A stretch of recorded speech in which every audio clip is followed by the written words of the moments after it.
Fala galera! Pessoal, esse vídeo vai ser um pouquinho diferente porque eu tava pensando o seguinte: o que leva uma pessoa a vir aqui no meu canal? Bem, eu pensei no conteúdo sobre investimentos, que é o principal foco. Tem um pouquinho de finanças, tem um pouquinho de mentalidade, mindset do investidor, mas o foco é investimentos. Então aqui você vai encontrar dúvidas respondidas sobre tesouro direto, sobre reserva de segurança, sobre dividendos, ações, enfim, fundos de investimento, toda a gama de investimentos que nós temos para o investidor pessoa física no Brasil e também lá fora, mas o foco no Brasil no momento, tá bem? Só que às vezes me vem na cabeça assim, mas quem é o Matheus? Imagina que eu não me conheça, né? Sou um cara que tá aí buscando no YouTube sobre o assunto, aparece lá o Matheus. Quem é o Matheus, né? Esse cara realmente sabe, etc. O que é que ele conquistou em termos financeiros, em termos de investimentos, para estar aqui me ensinando sobre esse assunto. Então resolvi gravar esse vídeo para me apresentar e apresentar um pouco da minha história como investidor e com os investimentos. É assim uma história bastante longa, então eu vou preferir fazer em duas etapas. Então vai ter um primeiro vídeo e um segundo vídeo, depois eu vou juntar, mas vocês vão notar aí por volta de 15 minutos que vai ter um intervalo. E aí eu resolvi fazer, vocês sabem que eu falo de forma muito espontânea, então não faço muito roteiro, mas eu resolvi fazer assim para organizar melhor para você. Então, no começo eu vou falar um pouquinho da minha história, não acho que interesse para muita gente, um pouquinho da minha história do ponto de vista profissional e financeiro. E depois eu vou falar mais, que aí a parte de repente até mais útil para você, a parte da história é para você me conhecer. A segunda parte, né, os 15 minutos finais desse vídeo, vão ser mais de lições que eu fui aprendendo durante o processo de investimentos. Tá bem? Então vamos começar? Então vamos lá. Então, Matheus Viana, né? Muito prazer, satisfação que você esteja aqui comigo. E fica até o fim que vai ser bacana. E aí você me conhece, pode depois fazer perguntas também, porque com certeza vai ter bastante coisa que eu não vou falar. Mas eu sempre gostei de dinheiro, eu lembro que tem uma história engraçada que a minha mãe conta de... Eu tinha, sei lá, 6, 7 anos e ela me pediu emprestado 10 centavos. E aí, isso de manhã, de noite, eu já tava cobrando. Mãe, cadê meus 10 centavos? Eu nem gastei. Então, desde novo, já tenho esse interesse. Graças a Deus aí, os meus pais me educaram muito bem nesse aspecto. E eu sempre gostei de matemática, de números, de investimentos. Não precisa gostar de matemática para entender de investimentos, mas é uma coisa que facilitou e para mim eu sempre tive esse interesse, criado também numa família, digamos assim, mais segura, né? Vocês entenderam o que eu quero dizer? É pão duro mesmo. Minha mãe principalmente, então a educação de fazer economias, né? Tudo com equilíbrio, porque no momento de se divertir, de comprar um carro, enfim, que seja uma coisa que realmente seja útil para a família, eles compravam e assim, deram a educação pra gente, etc. Isso aí eu acho que é uma grande lição. Muita gente vê a pão durice, né, a mão de vaca, como um xingamento. Eu vejo como elogio. Tudo tem o seu limite, né? Então você gasta naquilo que você acha que você deve gastar. Agora o esbanjador, o gastador, ele tá indo contra o próprio futuro dele, porque pode ser que aconteça dele ou dos seus próximos, né? Pode ser que aconteça um acidente com ele, uma doença na família, ele não vai ter aqueles recursos para alocar. Então tive essa criação de sempre fazer economia, sempre fui o cara ali de guardar o dinheiro da merenda, né? Não gastava muito ali com até mais saudável, né? Com salgado, doce, claro que eu comia de vez em quando, mas minha mesada, minha poupança, e vocês devem estar ouvindo, mas tá uma musiquinha aí, um pianinho atrás, então acho que tá bom. Mas vamos lá. Estávamos aí com essa situação, né? Então sempre guardei. Então meu pai fez uma poupança para mim desde realmente bem novo, desde 7 anos. E aí eu começava, era assim bem criativo, né? Gostava de escrever, então fui ganhando alguns prêmios de redação do Denatran, que eu lembro, eu fiz uma redação sobre o trânsito. Também prêmios até de ESPN, sempre gostei muito de esportes, então ganhava camisa, ganhava alguns prêmios. E todo esse dinheiro que eu ganhava em frases, concursos, né? Foram muitos não, mas foram ali uns... Um era R$ 2.000, o outro 1.500, outro era uma viagem, outro era uma camisa, né? Posso até mostrar aqui pra vocês, se for o caso. Curiosamente, aqui é meu guarda-roupa, né? Essa camisa aqui, isso nem estava previsto no vídeo, hein? Mas já que eu falei, essa camisa aqui do Barcelona, ó, parece nova, mas ela é da minha época de frases na ESPN, lá do futebol no mundo, adolescente. Devia ter aqui 16 anos. Então já tem um tempinho, né? Então a camisa aí de 13 anos e se mantém aí como um desses prêmios. E aí eu ia juntando. Então, por exemplo, do Denatran foi um prêmio bacana. Um ano foi 1.500 que eu fiquei em segundo lugar, no outro ano eu fiquei em primeiro. Foram 4 mil reais. Prêmio muito bom em 2006, 2007, era bastante dinheiro, ainda mais para um jovem, né? Estudante, por definição é disso, não tem dinheiro. E a mesma coisa quando eu entrei na faculdade. Pegava o dinheiro do estágio, guardava. Pegava o dinheiro de bolsas, né? Fui bolsista também de CNPq, também ia lá e guardava. Eu sei, gente, que isso não é a realidade, infelizmente, de muita gente no nosso país. Eu tinha como guardar porque meus pais me davam moradia, alimentação, etc. Então eu gastava comigo, gastava num... Sempre acontece, né? Um helicóptero aí passando. Mas vamos lá. Eu gastava comigo, né? No lazer, alguma coisa que eu queria comprar pra mim, viagens. Mas eu tinha felizmente, essa bênção aí de estar com os meus pais pagando, né? Isso eu tô falando de 16, 17, até os 20 e poucos anos, que foi quando eu saí de casa. Então, durante toda a faculdade, eu fui guardando, e o bolo começou a crescer. E aí eu, obviamente, me questionei. Pô, tô aqui na poupança e tal, tem coisas melhores aí. E aí comecei a estudar, pesquisar, comecei pelo Tesouro Direto, eu lia tudo que podia na internet, né? Desde 2013 tô aí, peguei o documento para vocês terem ideia. Matheus parece novo, mas já aconteceu comigo. Peguei um monte de documento, mandei pelos correios para São Paulo, lá para então Corretora Spinelli, que hoje é Necton. Abri minha conta, então ia lá, investi no Tesouro e comecei a gostar daquilo. E fui estudando e vendo o dinheiro crescendo bem mais do que a poupança. Nós podemos falar também sobre o Tesouro aqui em outro momento. Tem vídeo aqui, mas se for o caso vocês me perguntem. E o Tesouro Direto, ele tem características assim espetaculares, que ele é seguro. Ah, Matheus, mas se o governo pagar? Se o governo pagar é porque todos os outros ativos, né, todos os outros atores econômicos do país estão em pior situação. Por quê? Porque o governo, ele é o dono do dinheiro, ele emite o dinheiro. Ele é o dono melhor dizendo, da casa da moeda, da emissão. O Banco Central tem essa competência constitucional de emitir moeda. Então ele vai pagar os títulos públicos. Pode pagar com inflação, mas vai pagar. E desde então, seja governo do PSDB, PT, agora governo aí, ninguém sabe nem mais qual é o partido, né? Mas o Bolsonaro, Temer também, todos vêm pagando. Todos vêm pagando. Então assim, é um investimento mais seguro. Comecei por ele, fui lá, e aí fui acumulando, né? Comecei a trabalhar, né? Trabalhei depois de formado por 2 anos no Sebrae. Aliás, se tiver algum Ali aí, agente local de inovação, forte abraço, baita programa. Aprendi muito. E também todo o dinheiro que eu recebia, que era uma bolsa do CNPq também, que era um dinheiro líquido, ia guardando, ia guardando. E aí o bolinho foi crescendo. Quando chegou em 2016, eu comecei a compartilhar esse conhecimento. Então fiz algumas turmas presenciais, né, sobre investimentos, o pessoal gostou muito. Então aí um forte abraço e um agradecimento, gratidão mesmo a esses primeiros alunos. Eu lembro de todos eles, pode ter certeza disso. Não vou citar aqui porque... Quer dizer, vou citar sim, né? E aí os demais se sintam contemplados. Eu lembro aí da primeira turma com o Rodrigo Gatti, com a Suelene, com o Antônio Vitor, com o Jader, com o Elano, o Matheus Cavalcante. Tivemos também o Lauro, o Ícaro, cara, muita gente. Né? A Lívia, Castro Júnior, grande Castrinho. Tivemos aí o Willa Miziano, muita gente assim que infelizmente eu não vou lembrar de todo mundo. Foi bacana que eu fui chamado também para falar num projeto social lá da Daiane. Muito obrigado também.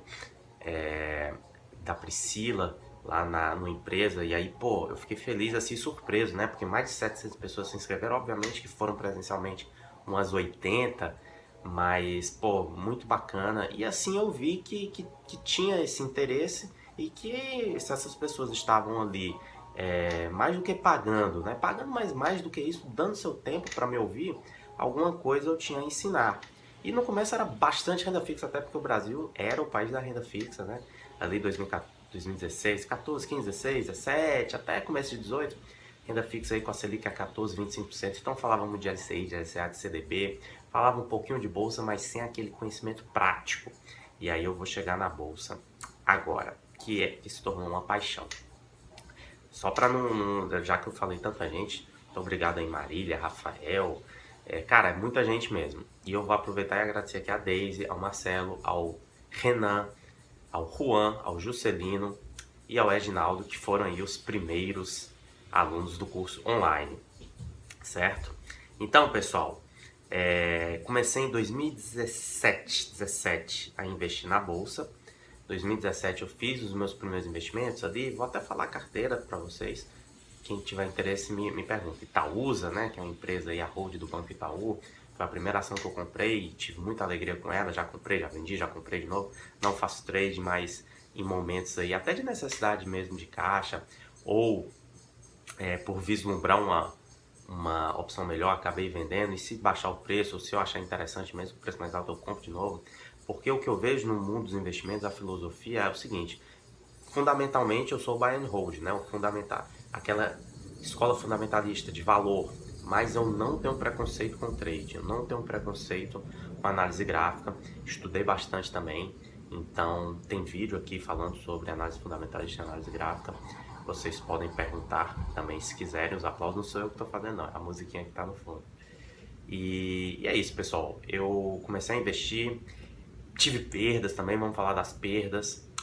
Por exemplo, BRF foi uma empresa que eu comprei, sadia, perdi não, e acabei vendendo assim que eu vendi com um prejuízo enorme, porque é o tal do stop, aquele, né, você não vai ficar perdendo na mesma empresa. Chegou esse momento para mim, e aí ela começou a subir por causa da gripe suína na China, né, e em outros países. Então, assim, o preço do porco subiu muito, de forma que a empresa recuperou logo depois. Cara, foi coisa de um dia depois que eu vendi. E tive grandes acessos, graças a Deus, também nesse período, como a IRB, que comprei no IPO a R$27, passou de 100, teve até desdobramento.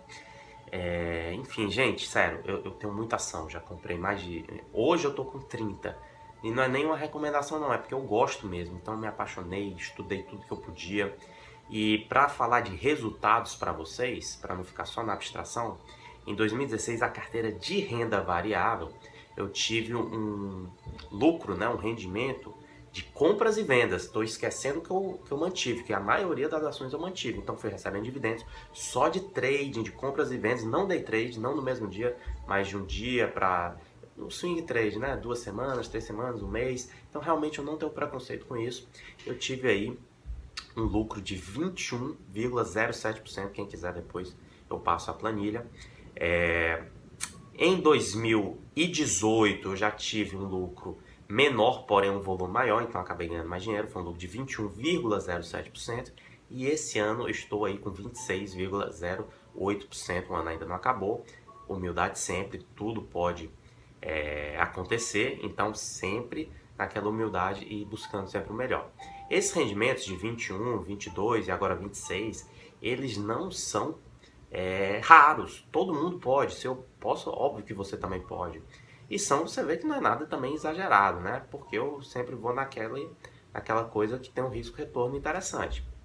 Mas o que eu queria dizer para vocês é isso, é que eu tinha essa relutância, já tinha 4 anos de experiência na renda fixa, mas tinha medo mesmo, a palavra é medo de perder, medo do desconhecido. Na renda variável, tomei essa decisão em 2017 e foi a melhor decisão financeira que eu fiz, porque meu patrimônio realmente subiu nesses anos. Eu tô falando, pessoal, esse percentual de 21, 22 agora 26 só da renda variável, porque o Tesouro Direto, vocês sabem que quando a curva de juros ela muda, no caso nós tínhamos um juro alto de 14, 25%, hoje nós estamos em 4,5%, eu estou gravando aqui no dia 13 de dezembro de 2019, os títulos que foram comprados naquela taxa mais alta, tanto pré-fixados como indexados ao IPCA, eles sobem de valor, porque a taxa diminui e para manter aquilo que foi programado pelo governo, o preço do título precisa subir. Gente, no Tesouro eu cheguei a vender papéis com lucro de 80% em coisa de 2 anos. Realmente foi desculpa a palavra aqui, mas é como o mercado utiliza, uma porrada, né? Uma coisa que deu uma porrada para cima, tá bem? Então, como nós estamos chegando aqui nos 15 minutos, eu vou fazer um intervalo do vídeo. A história, vocês veem que eu me empolguei, fui começar a falar de ação, mas basicamente era isso que eu queria falar para vocês. Uma pessoa normal, filho de professores, servidores públicos, minha mãe servidora, meu pai professor da Universidade Federal do Ceará, sem muito dinheiro, não recebi nada de herança, enfim, nunca tive assim, não ganhei na Mega Sena, só mesmo ali o dinheiro do estágio, do trabalho. Como eu falei, tive a graça e a sorte de ter uma família estruturada que me permitiu fazer esse tipo de poupança. E a educação também, a mentalidade de estar lá, economizar. E isso é possível para muita gente, muita gente. Seja quem tem uma condição pior, seja quem tem uma condição melhor financeiramente falando, tá bom? Vamos fazer a paradinha e já a gente continua a nossa história. Então, pessoal, continuando, nós estávamos em 2017, quando lá em Mendes, um abraço pro pessoal de Mendes, interior do Rio, eu estava trabalhando lá no MPRJ, ainda estou. Eu era técnico do MP, fui para Mendes, uma cidadezinha pequena, pessoal, gente boa, né? 2 horas do Rio, da capital. E aí eu tava lá fazendo meus investimentos em renda variável, estudando bastante. E vamos falar um pouquinho, já que eu falei meu carro, vamos falar um pouquinho de concurso público. Como eu falei para vocês na primeira parte do vídeo, eu fiz cursos presenciais aí, foram 6, 7 turmas, se eu não me engano. Né? Um abraço aqui pra Carmen também, porque pô, a gente vai lembrando com o tempo das pessoas, né? Então não quero esquecer ninguém, mas infelizmente, com certeza, algumas pessoas eu não vou conseguir lembrar o nome. Mas nós tivemos aí uma situação de eu fazer concurso público, né? Formado em Direito. Alguém derrubou alguma coisa aí. Formado em Direito, estudei Economia, fiz pós aí na área de auditoria, mas assim, o curso de Direito tem muito de concurso público, né? E por mais que eu relutasse, toda a minha família, né, servidores públicos, e pô, a estabilidade tem suas vantagens também, eu acabei fazendo concurso e depois de muitas reprovações, graças a Deus também tive essas aprovações e hoje em dia, né, com as vagas cada vez mais reduzidas, não basta ser aprovado, tem que ser chamado. E aí o primeiro que me chamou foi o Ministério Público do Rio de Janeiro, que é onde eu estou hoje, instituição a quem eu também sou muito grato. Então, eu estou 3 anos aqui. Eu comecei como técnico em Mendes. E aí a vida no interior, você sabe que é bem tranquila. Então, eu trabalhava nos meus momentos livres, não tinha muito para onde sair, a não ser que eu saísse da cidade. Então, né, viajar e tal, eu ficava estudando. E também, seja para concurso, seja para o mercado. E aí, cara, realmente eu caí de cabeça. Estudei muita análise gráfica, muita análise fundamentalista. Acabei me identificando mais com a fundamentalista. Mas, como eu falei, não tenho preconceito em relação à análise gráfica. Vou falar rapidinho, né? Porque pode ser que você tenha pegado o vídeo aqui no momento. O que é isso? Uma, você vê os fundamentos da empresa. Você vê lá a questão dos múltiplos, do caixa, o lucro, a dívida dela. Compara ela com outras empresas do mesmo setor. A outra, essa análise fundamentalista, você vê os fundamentos da empresa. Como que está o Brasil, como que está o mundo, essa empresa é exportadora, quem está comprando dela, quais são os principais clientes, tudo isso, concorrentes. A análise gráfica, como o nome diz, ou técnica, ela analisa os gráficos. Todas essas questões aqui de fundamentos, bem como notícias que saem na imprensa, sei lá, é bastante comum, né? Mas uma fraude, ainda mais no Brasil, uma operação da Polícia Federal nessa empresa, tudo isso não importa. Para análise gráfica, tudo está nos preços. Então você analisa os preços, os volumes, existem indicativos onde há muitos vendedores, onde há muitos compradores, essas zonas são chamadas de resistência e suporte.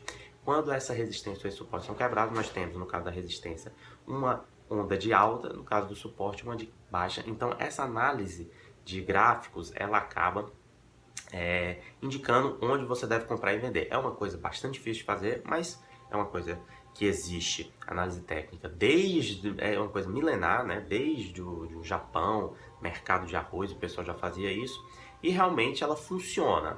É difícil você ter a disciplina, é totalmente diferente o mindset. Aqui você compra pelos fundamentos, você normalmente tem uma visão de longo prazo, é o chamado buy and hold, você compra e segura.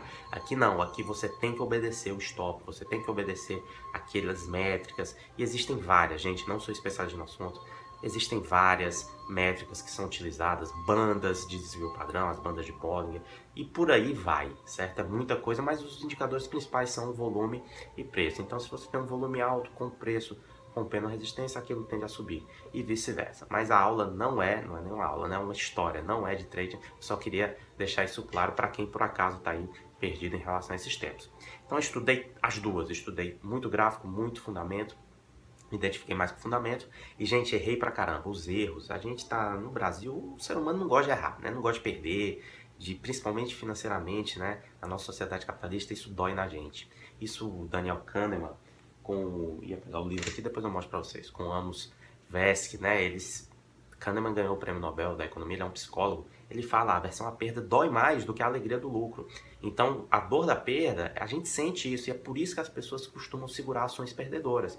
Só que a gente tem que parar para pensar o seguinte, o que é que vai fazer mais efeito no longo prazo? É eu ficar bem ou eu fazer o que deve ser feito? Então, vender uma ação com prejuízo às vezes dói, mas às vezes é importante, diria nem às vezes, eu diria a maioria das vezes. Então tive vários erros aí, mas felizmente muitos acertos. E aí, gente, eu vou ser muito sincero aqui com vocês, dei sorte sim, e o mérito, existe o mérito de ter a coragem de ir lá e colocar o seu dinheiro, abrir conta na corretora, dá um certo trabalho, nada muito trabalhoso não, mas você dedica ali uma parte do seu tempo a abrir conta e comprar, vender as ações, olhar o home broker, estudar, né, antes de fazer a compra. Mas nada de outro mundo. Mas assim, o que eu quero dizer é que o mérito existe, mas não é assim, Matheus teve mérito, etc. Não, nada disso, gente. Isso todo mundo pode fazer. O que aconteceu é que eu peguei no período, como eu falei para vocês, desde 2016 a bolsa vem subindo. Então eu não peguei o início do movimento, mas peguei 2017, começo de 2017. Então, se eu comprar só o índice ia subir também. Eu comprei várias ações, a maioria subiu. Em 2017, se eu não me engano, de 10 operações que eu fiz de compra e venda, 8 foram com lucro e 2 com prejuízo. Em 2018 eu já operei bem mais, foram cerca de 20 operações. E aí eu tive 15 a 5, então 15 de lucro, 5 de prejuízo. O importante é que os lucros eles foram maiores que o prejuízo. Podia ter 5 lucros só e 15 prejuízos. Se o prejuízo for pequeno e o lucro maior, vai valer a pena no final. Certo? Mas aí, gente, o vídeo é para falar sobre história, então não vou falar de perfis, de mentalidade, mas só falando que eu respeito muito, cada um tem um perfil. Então nós temos o conservador, o moderado e o arrojado. Eu me incluo aí no moderado, porque eu tenho bastante renda fixa ainda. Hoje eu tenho 35% em ações, mas tenho proteções para, né, obviamente proteger essa minha carteira de ações. Então eu tenho dólar, tenho ouro. É uma coisa assim que eu não acho que seja bom, nem recomendo, a não ser que vocês tenham uma fonte de renda externa, né, muito estável, você investir, sei lá, 70% em renda variável. Porque nós vivemos no Brasil e o mundo também é caótico. Então, assim, tá subindo, beleza, tá subindo. 2019, excelente ano. Mas uma hora, o capitalismo é cíclico, a crise vai chegar e pode nos afetar. Né? Existe um escritor, que é o Nassim Taleb, que fala dos cisnes negros, né? São eventos imprevisíveis de alto impacto, eles são cada vez mais comuns. Matheus, que papo é esse? 11 de setembro, o Brexit, a eleição do Trump, a própria eleição do Bolsonaro, todos esses eventos, antes de acontecerem, não era previsto. Você pode ver o establishment, a mídia, todo mundo dizia que ia dar exatamente o contrário. O Trump, por exemplo, tinha 10% de chance, 90% de chance era para Hillary ganhar, tá bem? Então, o que vai acontecer é o seguinte, eu vou fazer mais uma pausa aqui e depois a gente encerra o nosso vídeo. Prometo que o vídeo vai acabar, gente. Essa é a última fase, a última tomada, né? Eu tô gravando aqui.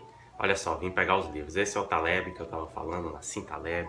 Pô, genial, o cara realmente é muito bom. Esse é o livro Antifrágil, recomendo a todos. E eu tava falando também do Daniel Kahneman, né? Esse aqui é o livro Rápido e Devagar. Fala de como o nosso cérebro funciona. Existe um sistema mais lento, um sistema mais rápido. E a aversão à perda, obviamente, que eu falei há poucos minutos atrás, ela acaba sendo um forte viés do investidor. Mas eu tô contando minha história aqui, gente, não é pra você fazer igual não, cada um tem uma vida, cada um tem um perfil. Eu tô contando para você me conhecer e saber por que que eu estou aqui, né, como educador financeiro. E a grande verdade, gente, é que eu adoro isso, eu gosto muito, né, faço de graça aí para familiares, para amigos, sabe, é muito bom quando vem, falar aqui, por exemplo, Daniel, pô, teve aí um crescimento de 600% de CDI com as minhas dicas. O mérito é todo dele, né? Porque o dinheiro é dele, ele foi lá e aplicou. Mas eu pude ajudar em algum momento. Lá no MP também a Carol, a Anne entraram na bolsa esse ano. Então vários CPFs aí, né? Por conta das nossas conversas novas na bolsa. Aliás, dobramos, né? Nós tínhamos 700 mil CPFs ativos na bolsa. Esse ano estamos com mais de 1 milhão e 500 e a tendência é só melhorar. Então eu percebi como as pessoas gostavam do que eu tinha a dizer e fui falando mais. Você vê que no meu Instagram hoje tem vídeo todo dia. Tá no começo do começo do começo. Eu sei que o meu tamanho é esse aqui, mas eu quero expandir. Eu quero expandir o negócio. E é um negócio e é uma missão mesmo de falar isso para as pessoas, educar financeiramente. O brasileiro evoluiu, mas ainda precisa evoluir muito, muito mais nessa parte. Muita gente não acompanha o extrato, entendeu? É uma coisa assim que realmente é difícil de eu entender, mas está lá pagando tarifa para o banco desnecessariamente. Entra no cheque especial, entra no cartão de crédito e, Matheus, isso Isso é um materialismo, nada disso, gente. Você vê até que eu vivo assim de forma bem simples aqui pelos meus vídeos. Você vê que eu gravo não é nenhum estúdio chique, etc. Você vê que eu gravo em casa, ou no parque, numa praça. São coisas que são gratuitas. E assim, gasto meu dinheiro com prazer nas coisas que eu gosto. Viagens, lazer, comida. Como pra caramba, o pessoal me conhece. Entendeu? E agora eu tô investindo nesse projeto. Então aqui, pô, vai lembrando de mais gente. Lucas, o Pedro, Weber, Yuri, né? Putz, muita gente aí que já ganhou dinheiro e melhorou a sua vida, a vida das suas famílias com as nossas dicas. E mais uma vez, o mérito é todo deles, porque foram eles que tomaram a decisão. Seja de fazer o curso, seja de aplicar financeiramente. Pessoal, então assim, eu acho que eu consegui me apresentar. Só falando um pouquinho mais dessa coisa do dinheiro, nós às vezes temos crenças limitantes, né? De que o dinheiro é isso, dinheiro é aquilo, dinheiro é sujo, é mais fácil um camelo passar por uma agulha. Vocês veem que eu falo assim os provérbios, mas eu não sou bom de provérbio não lembro exatamente não. Então eu sempre confundo assim um pouco. Mas não tem aquela história do camelo passar no meio de uma agulha do que um rico entrar no reino dos céus? O que eu penso é o seguinte, gente. O dinheiro, ele nos traz muitas coisas boas. Porém, ele tem que saber ser usado. Então, se você tem um coração bom, se você é uma pessoa boa, o dinheiro vai multiplicar, vai potencializar isso em você. O empresário, por exemplo, bom, ele vai empregar de forma justa e ajudar várias famílias a terem empregos. Não vai querer explorar, vai querer ajudar, vai querer que seu empregado cresça.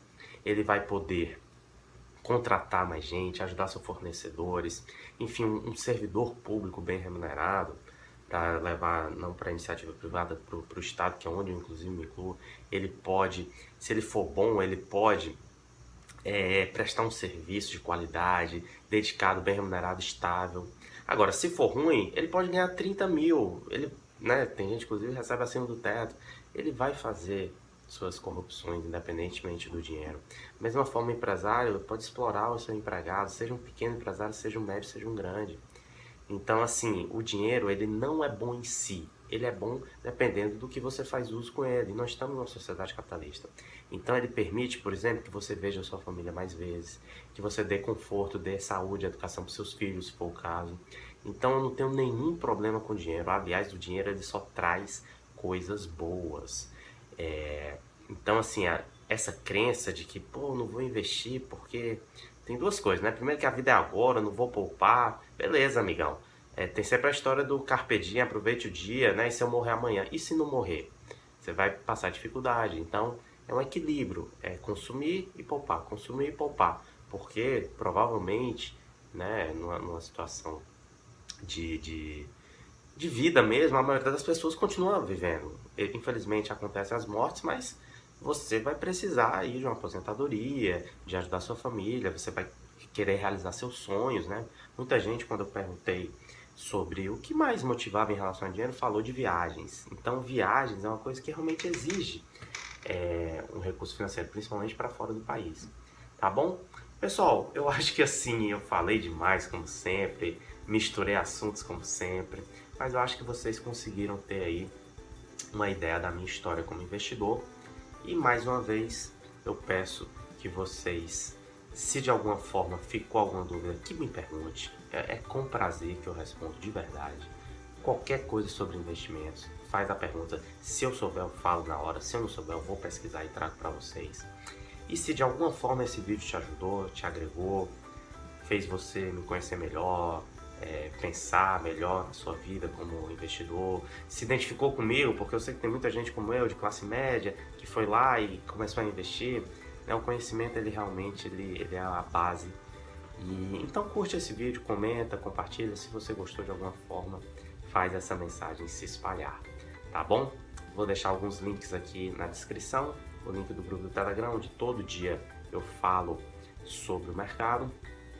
E se quiser, não tem o Telegram, Matheus, tem um grupo no WhatsApp também, mas o Telegram é mais legal, tem mais interatividade. E é isso, pessoal. Um forte abraço a todos, muito obrigado para quem ficou até o fim do vídeo. Eu sei que foi um vídeo mais longo do que o normal, mas eu realmente precisava desse tempo para contar um pouquinho da minha história. Muito grato aí a todos os alunos e não alunos, todo mundo que viu esse vídeo, muito obrigado para você. Deixa um comentário ou um curtir que seja, só um clique para saber para eu saber que você gostou do vídeo e também, se você quiser, se inscreve aí no canal, tá bom? Um forte abraço e até a próxima.